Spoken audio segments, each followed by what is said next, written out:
All right. What is the AFC going to look like in the 2024 season? I know we're not even in training camp yet, but people are already doing their fantasy drafts. People are already doing predictions. So, this is Son of a Sports. Let's talk about the AFC and the standings today. Let's start with the Buffalo Bills. I really like this team. I know a lot of people are down on them because a lot of people have left this offseason. They've needed to shed a lot of money, but Sean McDermott has built a good defense in the years that he's been there. Buffalo looks to have a different team next year all around, but they're still, their core guys and Josh Allen, Ed Oliver on the other side of the ball. This team obviously is probably like a year or two away from winning a Super Bowl, but I think this year they could be a top 3 seed in the AFC. Genuinely. I think changing the offense around and slowing it down towards the end of last year really allowed Josh Allen to play some of his better ball, and he had an argument for MVP. He was really freaking good. And this Bills team shows a lot, honestly. Both sides of the ball I really like. James Cook proved that he's a really good running back in the NFL last year. The receivers aren't that bad. Keon Coleman fits well with a lot of their pieces they've added this offseason. I'm excited to see what this Bills team has. The Jets have issues, and I mean Aaron Rodgers. Let's just be honest. Aaron Rodgers has been a head case for years now, and his Achilles injury last year set the team back. Obviously, they're a completely different team with Rodgers back this year. They have the 6th easiest schedule in the NFL. Their receiving core is very different. Allen Lazard is not a receiving option anymore for them. He's not going to take up all their time and resources and waste their money on him. Now they have Malachi Corley from this draft, who I really like. Garrett Wilson's obviously their number 1, and adding Mike Williams is a huge get next to both of them, who are both speedy guys, but Mike Williams gives you a physical guy that stretches the field as a vertical threat, who I think still has some game left to him. Signing Tyron Smith and trading for Morgan Moses, huge gets for a team that desperately needs O-line pieces, and then drafting Olu Fashanu in case either of them gets hurt, and to develop him right behind them is a huge get for now and for long-term success. Looking at the defense, I know you lost you lost some guys on the front. I'm trying to remember his name. He's now an Eagle, but you also have Jermaine Johnson. You have Hassan Reddick now. You have Will McDonald, who's probably going to be a backup to start the year, but still was a first-round pick from them. I know it wasn't a great pick, but he's still a first-rounder from them. They still have a great defense. The Quincy Williams, who really took off last year, C.J. Mosley, Sauce Gardner. This team's still really good defensively. Offensively was always going to be the concern for this offseason. I'm more high on them than a lot of people are. I think they're going to be in the playoffs. I think they have a good shot at the playoffs, and they have such an easy schedule that I'm banking on it. Okay, looking at the Miami Dolphins, it's a little different. This is a different team. Last year, if you go look at my TikTok, I was really high on this team, and I'm not so much this year. Their defensive line is weaker because of all the injuries. Bradley Chubb's hurt. Jalen Phillips, who I love, is hurt, or he's coming back from an injury. And I just think this team will be a little different. I don't know if they're going to be as good offensively because the offensive line's even worse. Even though their scheme is built to support Tua despite an offensive line not being good, I think their window was last year. I don't know whether or not they make the playoffs. I think they could be on the cusp of the playoffs. I just don't know if they make the playoffs. To finish off the AFC East, let's talk about the Patriots. Drake May is one of my favorite quarterback prospects in recent memory. Him and Caleb Williams, I loved both of them for the last 2 years, and I'm really excited to see what they do in the NFL. And from early reports of minicamp, he's looked good. Despite all the things about feeling like he could be shaky as a rookie, he's looked good in minicamp so far. I think this offensive line will be better. I think the defense has already shown last year and any year under Belichick, which it's not Belichick anymore, it's Gerard Mayo, but I think the defense will still have the same identity that they had before, and I think they're going to be good. I think they're going to be one of the better defenses in the league like they've always been. Offensively was always the question, but I like a lot of their picks in this draft. I mean, adding the kid from UCF, Baker, I couldn't remember his last name, helps stretch the field. Even though you needed more speedy guys, you went in the later rounds and got that. I like this team. I think Ramondre Stevenson's going to have a good year. I'm excited to see what they do offensively.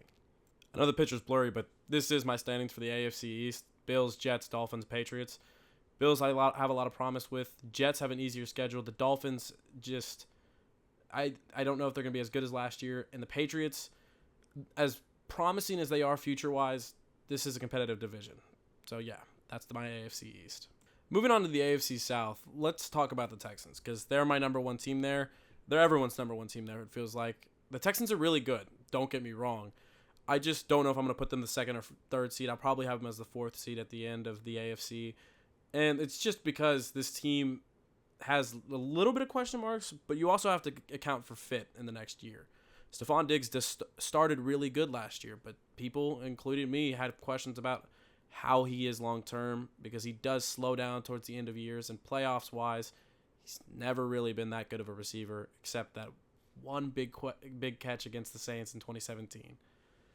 Outside of him, though, I mean, this team added Azeez Al-Shaair and Danielle Hunter this offseason, so their defense should be the same, or if not better. Their defensive line will be better for sure. The interior of the defensive line still has questions, though. Their secondary is going to have even more questions. Jeff Okudah is... everyone thought Jeff Okudah could be really good at the NFL level, but it hasn't worked so far.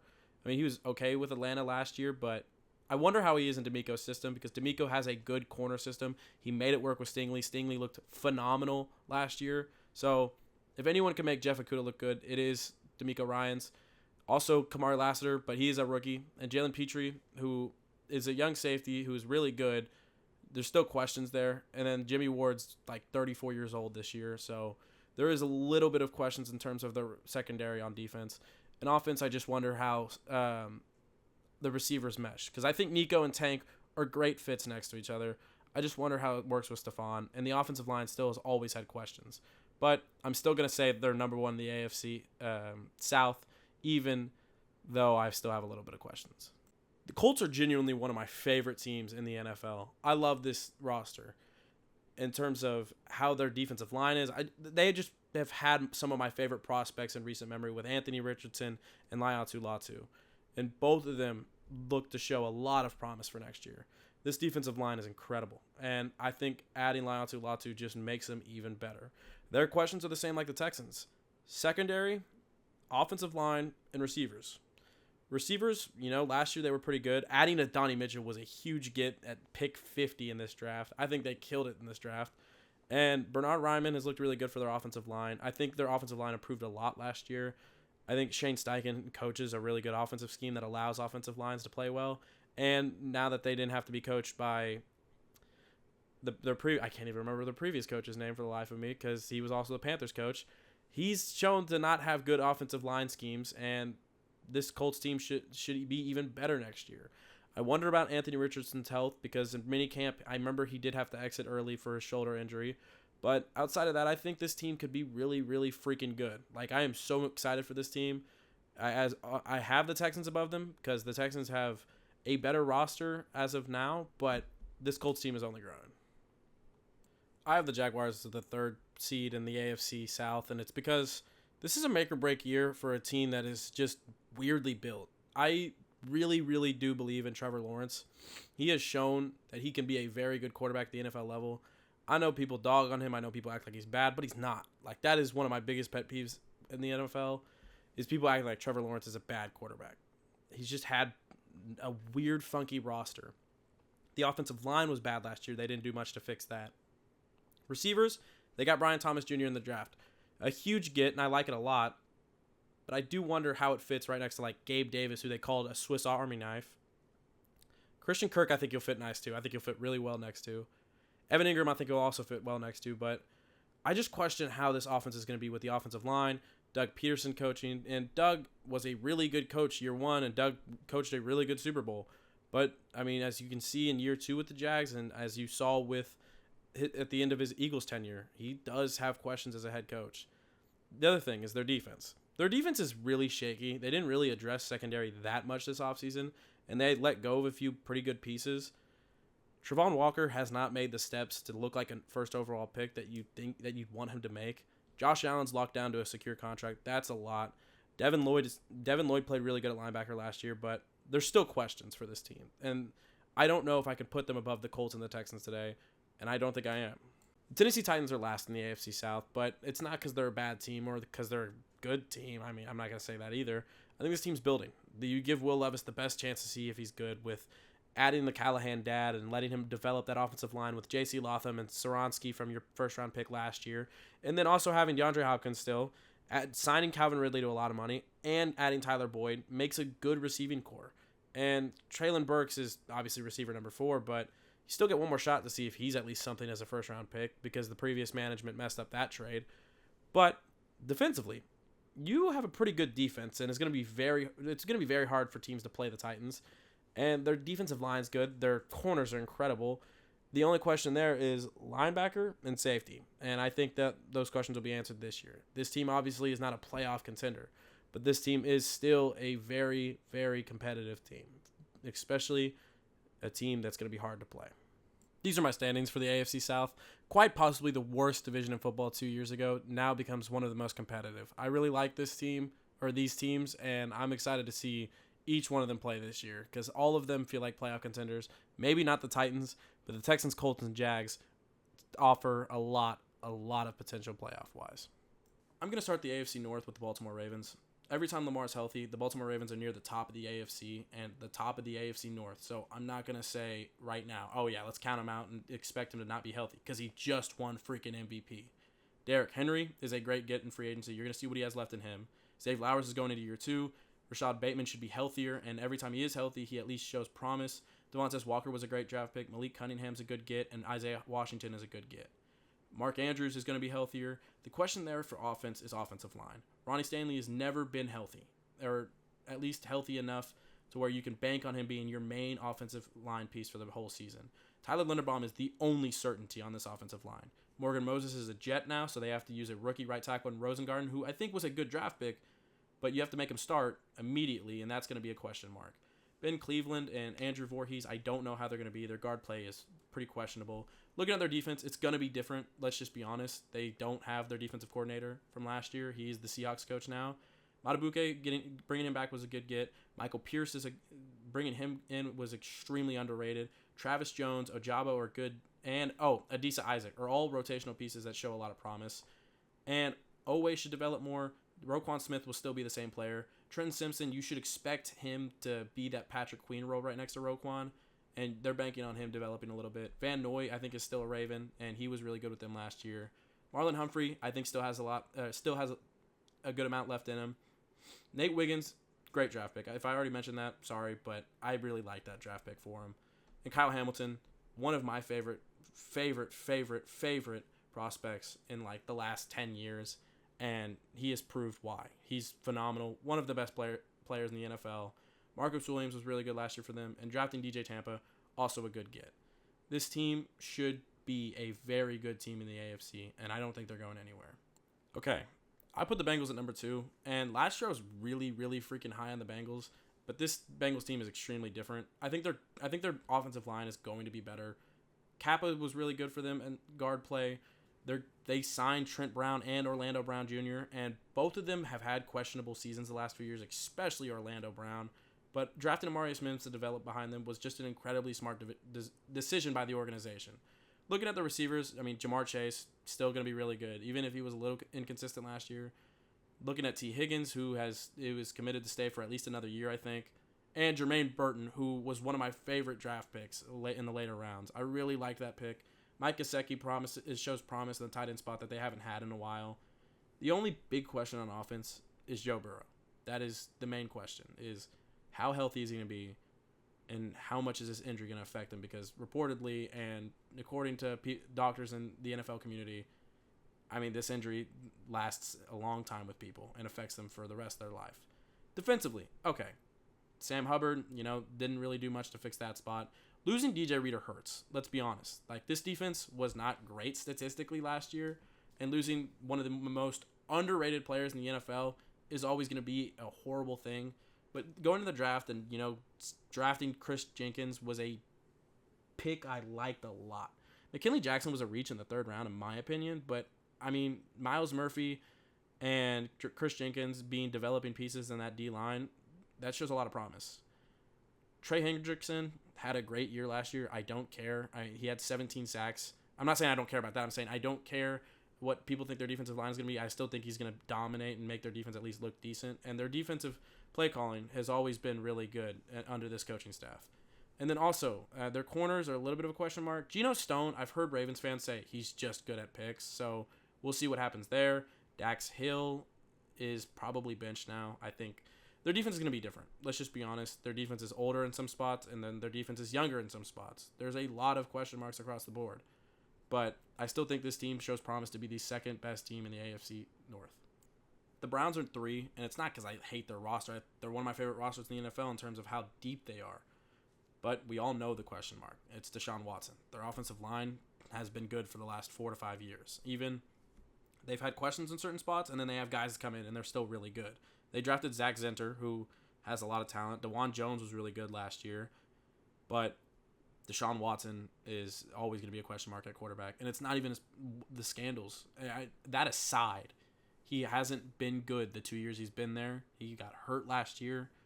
How high can your ceiling be with a guy that is either hurt or has not played well when you have him on the field? And then on top of that, Nick Chubb, who had a serious leg injury last year and was your cushion for Deshaun. I don't know how good he could be coming off of that. It's a running back, and he's older. But looking at the receivers, Amari Cooper, Jerry Jeudy, Elijah Moore, Cedric Tillman, that is a good receiving core. And David Njoku, who had a career year last year. Looking at their defense, I mean, they were dominant last year defensively, and were on pace at certain points to be historic. Zadarius Smith, Devin Tomlinson, Shelby Harris are all returning pieces. I really like their draft pick in Mike Hall Jr. I know he went really under the radar in the draft. The previous year, people thought he could be really good, but then he went really underrated in this. Myles Garrett's coming back. He's still young. Jacques being their main linebacker, who's been pretty good. Jordan Hicks is not a bad linebacker whatsoever. Devin Bush, I mean, that's going to be interesting to see with them. I wonder how that really works out. But Denzel Ward, Greg Newsome, Martin Emerson Jr., they dominated last year in the secondary. They were really freaking good. Like, this team didn't lose pieces, which is shocking because of how their cap is. And they're bringing most guys back. The main question mark is Deshaun Watson. And the Bengals have a lot easier schedule this year. That's the only reason I didn't put the Browns above them. So, yeah, that's the Browns. I know this Mike Tomlin thing about every year. He's going to get to 500 and, possibly get close to the playoffs. But I really don't see it happening this year. This team, Russell Wilson is not a very good quarterback anymore. Justin Fields, as much as I've defended him over the years, you have to admit the facts. And it's that he's not that good of a quarterback, or hasn't been. He could take the leap here. Like, Arthur Smith could be the guy that really shows that Justin Fields has it in him. I'm not going to say he's like, it's just gone. His potential's gone, but I don't know what the ceiling for this team is. Their receiving core is different. Van Jefferson, George Pickens, Roman Wilson. I love the Roman Wilson pick. And then you have the depth in Quez Watkins and Scotty Miller, Marquez Callaway, but still, this receiving core is a little shaky. Najee Harris came alive towards the end of last year, and I think you could still produce the same with Arthur Smith and Jaylen Warren still being that guy, because we know Arthur Smith's weird, and I think his antics will be, slowed down with Tomlin. I think this team cooked in the draft, though. I can't hate on that. Looking at how they got Fawatanu, Zach Frazier, those are incredible picks. I really love those picks. And McCormick's a guy that you're going to have to develop in the left guard spot as well. I think this team has the potential for later down the road to be a very, very, very good team with how their offensive line's built, how their receiving core is young. Defensively, they're still a little older in some spots. Cameron Hayward's older, so there's the issues there. But TJ Watt, he was close to Defensive Player of the Year last year, so you're still excited about that.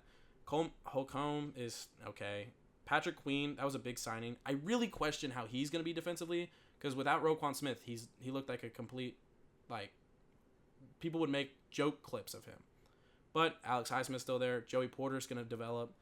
Cameron Sutton was a good signing for him. I really like that signing, then because they brought him back. And then there's Minkah Fitzpatrick and Dante Jackson, who, I don't know how much he helps Minkah, but Minkah was incredible last year. I just don't know what the team could really do to compete in the AFC North. And Russell Wilson and Justin Fields don't give me enough confidence to say, okay, this team could, really be. I think they could be scrappy, but I don't know how scrappy. Arthur Smith, I think, limits Russell Wilson's flaws, but Arthur Smith also has shown that he can't really compete in this new NFL age. Offensively, he's just had too many antics the past few years. So, yeah, I had to put them in the last spot. Okay, recapping the AFC North. Ravens, Bengals, Browns, Steelers. This was hard. I think I was always going to have the Ravens number 1 here, but the Browns and Bengals are both competitive playoff teams, and I like their rosters a lot. It's just Deshaun Watson with the Browns, and the Bengals having an easier schedule next year.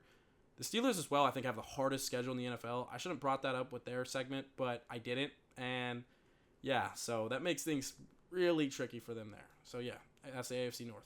All right, let's talk about the Chiefs. I'm going to be completely honest here. I'm still going to be as high on them as ever, because really, I think this team's just a better version of last year's team. I don't think they will have as bad offensive issues. Offensive line-wise, it's going to be weird and tricky. Everyone acts like Mahomes had all this help offensive line-wise last year, but his tackles struggled a lot. Kinsley Suyamata is going to be a backup and develop for a year. Waya Morris is probably going to take that Orlando Brown Jr. spot. But, Mahomes is still there. He's the best quarterback in the NFL, one of the best quarterbacks of all time. And you just drafted Xavier Worthy. You just signed Hollywood Brown. Kadarius Toney, Mecole Hardman are in limited roles. You're still hoping Justin Ross can produce at an NFL level. Drafting Jared Wiley to be a backup tight end, and then Irv Smith Jr. You have a really good tight end group right behind one of the greatest tight ends of all time in Travis Kelce. I don't have questions about a lot of these weapons. I mean, I could say at some point in the year the weapons don't play well enough next to Mahomes, because that did happen last year, but I like this receiving core around Mahomes coming into the year. Looking at the defense, it's still going to be really good. They only lost one major piece, and I still think outside of that, they're really good defensively. Chris Jones, George Karlaftis, they still have that first-round pick, FAU from last year. Drew Tranquill, Nick Bolton. I know Chiefs fans do not like Nick Bolton, but yeah, I mean, he's okay in bits and pieces. Leo Chenal has developed better and starting to look really good. Trent McDuffie was the best slot corner in the NFL last year and is proving why slot corners are so important in the NFL now. Justin Reed was really good for them still. And Jaden Hicks was an incredible draft pick. I don't have a lot of questions of this defense next year. I think Spags is going to still do an incredible job. This team really, really is my favorite team in the AFC in terms of roster, not like fan in terms of roster. Okay, I have the Chargers up next. Jim Harbaugh has proven at the NFL level he can get a team with a mid-roster to, better heights than what they were projected to be. Looking at the roster, I mean, Joshua Palmer's receiver 1. Like, the weapons are going to be a question. Ladd McConkey has promise, but I think you have to have him in more of a wide receiver 2 or 3 role, and there are still questions there. Gus Edwards, J.K. Dobbins, both guys that have serious injury concerns. I don't know how that's really going to be. DJ Chark was horrible for the Panthers last year. I'm just going to be completely honest. Every receiver they have on their roster is slower guys. Again, I don't know how this offense is going to run, especially with Greg Roman.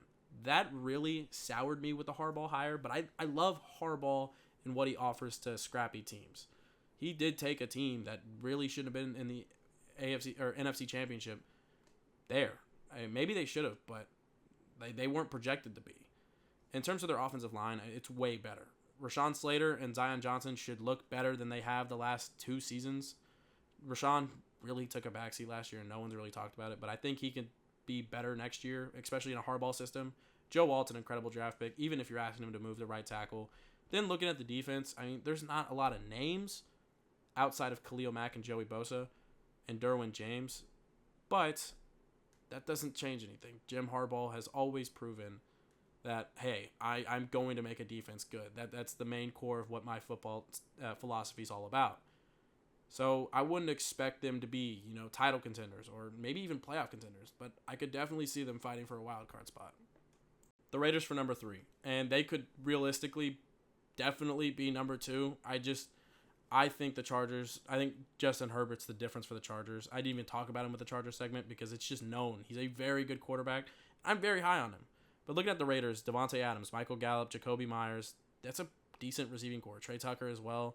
Brock Bowers and Michael Mayer show promise of a very strong tight end group. Offensive line-wise, I mean, what else is there to say other than this is a dog group? Not bad group, like full of dogs. Colton Miller, Andre James, and Jackson Powers-Johnson, who is getting moved to right guard apparently, looking at what I've seen so far, that shows a lot of promise. And from what I've seen people say, they like this Raiders offensive line. Looking at the defense, Max Crosby and Christian Wilkins on the same D-line. I mean, what else can you say there? Tyree Wilson, it's interesting because some people think he's going to get moved to like D tackle. I don't think that's what's going to happen. I think it's just the defensive scheme has it where he's listed as a D tackle right now. So if you put Tyree Wilson in the place to succeed, I still think he gives you 10 tackles a year. Max Crosby and Christian Wilkins, though, that's an insane D-line. Those are two really good pieces right next to each other.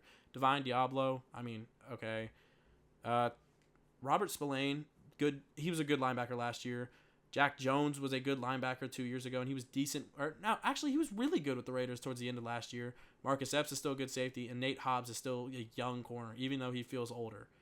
I wouldn't say this team, this team is not a Super Bowl contender by any means. This team is not a AFC Championship contender by any means. What I will say is they have put themselves in the position to see what Aiden O'Connell's about, and they've put themselves in the position to, if they want to go get another quarterback down the road, they can. This team has a very decent roster built around what Alex Pierce is building, what their coach is building. They like their coach. They will fight to the death for their coach, and that says a lot about teams. Okay, final team, Broncos. What else is there to say other than, oh my God, this team's going to suck next year? Bo Nix, I'm not going to dog on that pick, but he's not a first-round quarterback by any means, and they're probably going to run every check down in the book imaginable. Marvin Mims, Josh Reynolds, Troy Franklin, Tim Patrick, and Cortland Sutton, that's disrespectful to him, is a decent receiving core, honestly. I mean, Troy Franklin is the Jerry Jeudy, receiver of this past draft, where it's a skinny guy that didn't really create a lot of separation in college, that scares you for the NFL, or could surprise you to not be a very good receiver in the NFL. I like them getting the guy that played with Bo Nix in college, and he was there, so why not go get him? So I'm not going to dog on him too much. I really liked him in certain bits and pieces, but it's just what everyone's learned from Jerry Jeudy is what you sort of needed to apply with Troy Franklin. Looking at their offensive line, I mean, it's the same as last year, and their offensive line last year under Sean Payton's scheme was at least decent for Russell Wilson. Garrett Bowles, Ben Powers, Quinn Menarez, and Mike McGlinchey. I mean, it's not the best in the league, but it's still a pretty good offensive line to put and protect Bo Nix or Jarrett Stidham or Zach Wilson, whoever you start at the beginning of next year, and allow a good running game. That's what Sean's going to run with Javonte Williams. Defensively, they changed up a lot last year. John Franklin Myers is a good defensive end to add into that system. He's younger. I really like that pickup for them. Actually, I don't know if he's younger, but Zach Allen was really good for them last year. I mean, he still shows promise. Jonathan Cooper, Alex Singleton, Cody Barton. That's a decent linebacker core that, showed promise. And I don't really have a lot of negatives to say about the Broncos defense because they were really good and made Russell Wilson look good for a lot of last year. People were so mad Russell Wilson got cut by the Broncos that they just assumed he was a dog last year when really, I'm going into a rant, but a lot of this defense covered for a lot of the offensive woes last year. Baron Browning, allowing the young guys to really cook last year was their big key. Jonah Ellis is a good draft pick, and I wonder what he could be at the NFL level. I really like that they picked him up to add to their pass rush. Pat Surtain is still one of the best, if not the best corner in the league. Corners, if not the best corner in the league. But yeah, this team is not going to be very good next year. Then I think that's on purpose to go get that first overall pick. If you've made it this far, and let's be honest, you didn't, this is what my AFC standings look like. Chiefs, Bills, Ravens, Texans, Bengals, Colts, Jets. I just believe in the Chiefs a lot next year. And I know that's the, basic team to take. I guess I'm basic. I don't know. I just feel like this Chiefs team could really just remain dominant and remain control over the AFC. They're back-to-back defending Super Bowl champions. Something could catch up with them next year. And I that's not out of, the woodwork, but I'm still going to put the Chiefs number 1. Bills number 2 because I'm still really high on them. I've already talked about that. They were my first team. Ravens 3, Texans 4. I've talked about all my reasons for why the Texans, Bills, and Chiefs. Ravens being 3 is just, I think, maybe an injury or two, and they're not the same team as last year, especially coaching-wise. Bengals, they have an easy schedule, and I think Joe Burrow and Jamar Chase will come out with some sort of vengeance next year, and their defensive coaching was good enough to show that they can still produce defensively. Colts, I think this team's going to come in with a vengeance next year. Anthony Richardson was hurt, and their team just barely missed the playoffs. So what do you do next after that? You go make the playoffs, especially adding O'Donnell Mitchell, adding some more pieces in there. I'm really excited to see what this Colts team offers. Finally, I put the Jets, and I know a lot of people are probably going to be pissed because you can put the Chargers, Browns, Jags, Dolphins, Raiders in there. I put the Jets. They have an easier schedule. Aaron Rodgers, when healthy, is still one of the best quarterbacks in the NFL and one of the best quarterbacks of all time. Their offensive line's way better. Their receivers are way better. Their defense is still going to remain really good. Who's to say that they don't make the playoffs? And this is my picks. So, and you're probably not watching anyway. So, what's the issue in that? So, yeah, this is my take. Pre-training camp, the end of June. This is Son of Sports. I'll catch y'all next time.